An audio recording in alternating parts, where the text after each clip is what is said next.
Hi hello ನಮಸ್ಕಾರ welcome back to my YouTube channel. ಯಾರು subscribe ಆಗಿದ್ದೀರಾ ಎಲ್ಲರಿಗೂ ಥ್ಯಾಂಕ್ ಯು. ದಯವಿಟ್ಟು ಯಾರು ಹೊಸ ಚಾನಲ್ ನೋಡ್ತೀರಾ ಪ್ಲೀಸ್ ಸಬ್ಸ್ಕ್ರೈಬ್ ಮಾಡಿ.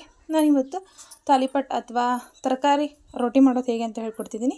ಸೊ ಮೊದಲಿಗೆ ನಾನಿವಾಗ ತರಕಾರಿ ರೊಟ್ಟಿ ಮಾಡೋದು ಹೇಗೆ ಅಥವಾ ತಾಲಿಪಟ್ ಅಂತ ಕರೀತಾರೆ, ಕೆಲವೊಬ್ಬರು ತಾಲಿಪಟ್ ಅಂತ ಗೊತ್ತಿಲ್ಲದೆ ಇರೋರು. ತರಕಾರಿ ರೊಟ್ಟಿ ಮಕ್ಕಳಿಗೆಲ್ಲ ಇಷ್ಟ ಆಗುವಂಥದ್ದು.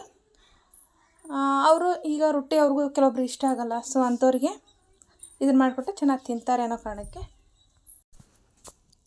ಸೊ ನಾನಿವಾಗ ಒಂದು ಪಾತ್ರೆ ನೀರು ಹಾಕ್ಕೊಂಡು ಅದಕ್ಕೆ ಸ್ವಲ್ಪ ಉಪ್ಪು ಹಾಕ್ಕೊಂಡು ಇವಾಗ ನೀರು ಕುದಿಲಿಕ್ಕೆ ಇಡ್ತೀನಿ. ನಾನಿಲ್ಲಿ ಇವಾಗ ಸಬ್ಬಸಿಗೆ ಸೊಪ್ಪು ಹಾಗೂ ಮೆಂತ್ಯ ಸೊಪ್ಪು ತೊಗೊಂಡಿದ್ದೀನಿ. ಸೊ ನೀರು ಇವಾಗ ಕುದಿ ಬಂದಿದೆ. ಸೊ ಇದಕ್ಕೆ ನಾವಾಗ ಅಕ್ಕಿ ಹಿಟ್ಟು ಹಾಕ್ಕೊಳ್ತಿದ್ದೀನಿ.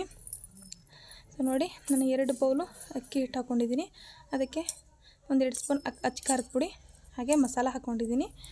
ನಂತರ ಸ್ವಲ್ಪ ಅರಿಶಿನ ಪುಡಿ ಹಾಕ್ಕೊಳ್ತಿದ್ದೀನಿ. ನಾನು ಚಿಕ್ಕದಾಗಿ ಸಬ್ಬಸಿಗೆ ಸೊಪ್ಪು ಹಾಗೂ ಮೆಂತ್ಯ ಸೊಪ್ಪನ್ನು ಹೆಚ್ಚಿಟ್ಕೊಂಡಿದ್ದೀನಿ. ಅದಕ್ಕೆ ಈರುಳ್ಳಿ ಹಾಗೆ ಕ್ಯಾರೆಟ್, ಸೌತೆಕಾಯಿ ಇವನ್ನೆಲ್ಲ ಸಣ್ಣದಾಗಿ ತುರಿದು ಇಟ್ಕೊಂಡಿದ್ದೀನಿ. ಇದಕ್ಕೆ ಯಾವ್ಯಾವ ತರಕಾರಿ ಇದೆ ಅದನ್ನೆಲ್ಲ ಹಾಕ್ಬೋದು, ಬಟ್ ಇದನ್ನು ಹಾಕಿದರೆ ತುಂಬ ಚೆನ್ನಾಗಿರುತ್ತೆ. ಸೊ ನೋಡಿ ಇವಾಗ ಈ ಹಿಟ್ಟನ್ನು ನಾನು ನೀಟಾಗಿ ಮಿಕ್ಸ್ ಮಾಡ್ಕೊಳ್ತಿದ್ದೀನಿ. ಇದೆಲ್ಲ 10 to 20 ಮಿನಿಟ್ಸ್ ಬೇಯಿಸ್ಕೊಂಡು ಇದನ್ನು ಆರಿಟ್ಕೊಂಡಿದ್ದೀನಿ. ನಂತರ ಇವಾಗ ಇದಕ್ಕೆ ಸಬ್ಬಸಿಗೆ ಸೊಪ್ಪು ಹಾಗೆ ಮೆಂತ್ಯ ಸೊಪ್ಪು, ತುರಿದಿಟ್ಕೊಂಡಿರೋಂತಹ ಕ್ಯಾರೆಟ್, ನೀವು ತರಕಾರಿಗಳನ್ನ ಎಷ್ಟು ಹೆಚ್ಚಿಗೆ ಹಾಕ್ಕೊಳ್ತೀರಾ ಅಷ್ಟು ಟೇಸ್ಟ್ ಚೆನ್ನಾಗಿರುತ್ತೆ. ಹಾಗೆ ನನ್ನ ಮಗಳು ಇವಾಗ 1.5 ವರ್ಷದವಳು, ಇನ್ನೂ 1.5 ವರ್ಷ ಕೂಡ ಆಗಿಲ್ಲ. ಅವಳು ಕೂಡ ತುಂಬ ಇಷ್ಟಪಟ್ಟು ತಿಂತಾಳೆ. ಸೊ ತರಕಾರಿಗಳನ್ನ ಹಿಂಗೆ ಸಣ್ಣದಾಗಿ ತುರಿದಿಟ್ಕೊಂಡು ಎಲ್ಲ ತರಕಾರಿಗಳನ್ನ ಇದಕ್ಕೆ ಆ್ಯಡ್ ಮಾಡ್ಕೊಳ್ಳೋಣ. ಆ್ಯಡ್ ಮಾಡ್ಕೊಂಡ್ಬಿಟ್ಟು ಚೆನ್ನಾಗಿ ಹಿಟ್ಟ ನಾದ್ಕೊಳ್ಬೇಕು. ಫಸ್ಟು ನೀರು ಹಾಕ್ತೀನಿ, ಚೆನ್ನಾಗಿ ನಾದ್ಕೊಳ್ಬೇಕು.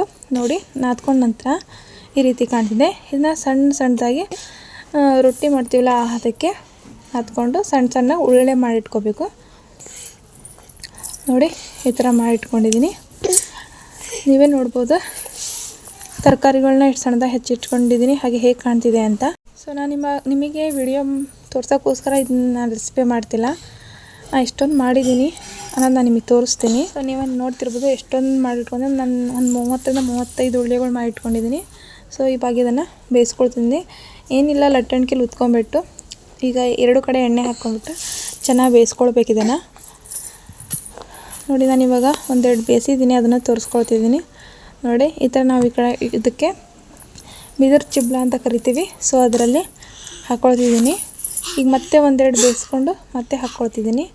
ಸೊ ಇದಕ್ಕೆ ಕಾಯಿ ಚಟ್ನಿ, ಮೊಸರು ಸಾಸಿವೆ ಎಲ್ಲ ತುಂಬ ಚೆನ್ನಾಗಿರುತ್ತೆ. ಒಮ್ಮೆ ಟ್ರೈ ಮಾಡಿ. ದಯವಿಟ್ಟು ಹೇಗಿದೆ ಅಂತ ಕಮೆಂಟ್ ಮಾಡಿ. ಪ್ಲೀಸ್ ಲೈಕ್ ಮಾಡಿ. ಹೊಸದಾಗಿ ಯಾರು ಚಾನಲ್ ನೋಡ್ತಿದ್ದಾರೆ ದಯವಿಟ್ಟು ಸಬ್ಸ್ಕ್ರೈಬ್ ಮಾಡಿ, ಶೇರ್ ಮಾಡಿ ಹಾಗೆ ಕಮೆಂಟ್ ಮಾಡಿ, ಅದು ಮರಿಬೇಡಿ. Thank you. ಮತ್ತೆ ಬೇರೆ ವಿಡಿಯೋದಲ್ಲಿ ಸಿಗ್ತೀನಿ. Thank you.